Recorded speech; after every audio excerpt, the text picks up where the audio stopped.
at doing some geometrical problem solving? In the next 3 videos, we are going to discover 9 different circle theorems. I'm a really big fan of them. They're just like solving little logic puzzles. Before we get started, you need to know what these words all mean. If you aren't sure, then watch this video first.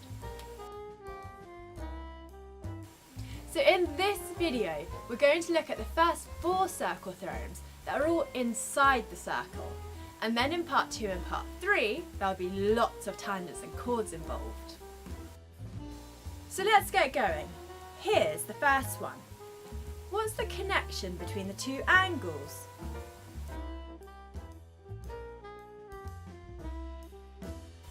Hopefully, you can see that the angle at the centre is double the angle at the circumference. That's the first theorem. Sometimes this theorem can be a little disguised. See what happens when I move point B around.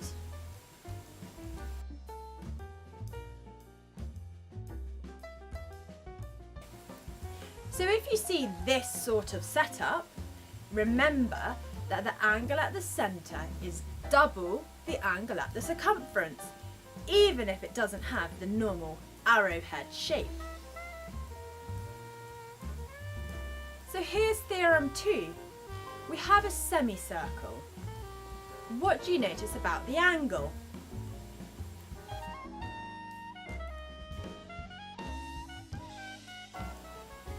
The angle in a semicircle is always 90 degrees, and that's theorem 2.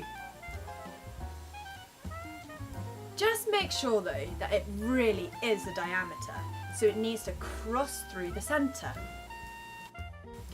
By the way, the number doesn't actually matter. Theorem 2 isn't necessarily the semicircle theorem, it's just the order that we're discovering them in this video. So here's the next one. What do you notice about the angles?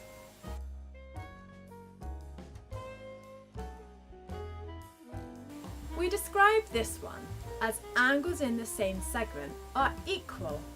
So these angles are in the major segment. But we can also describe this theorem as angles subtended by the same arc are equal. You may like to remember it as a bow tie shape, but you do need to use the key words segment or subtended by the same arc. You choose which one you think is easier to remember. So with 3 theorems down, here's the last one for part 1. What type of shape is it and what do you notice about the angles?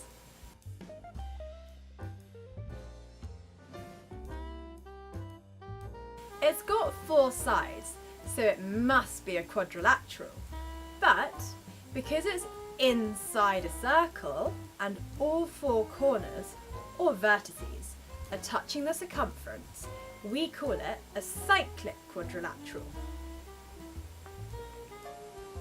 I'm sure you all spotted that the opposite angles add up to 180 degrees.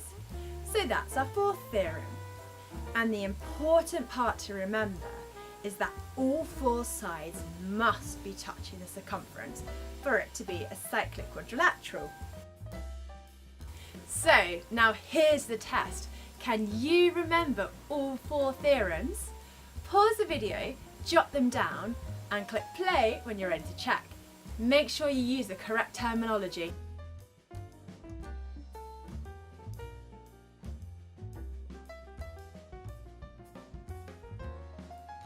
Did you get them all? Check you use the correct terminology. So here are 3 questions for you to do using your new circle theorem knowledge. Pause the video, find the angles and click play when you're ready to check your answers.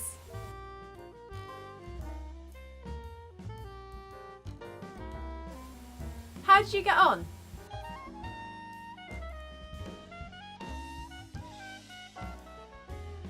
So, there we have the first 4 circle theorems. Watch part 2 and part 3 to discover 5 more, which involve tangents and chords and take us outside of the circle. If you liked the video, give it a thumbs up and don't forget to subscribe. Comment below if you have any questions. Why not check out our FuseSchool app as well? Until next time.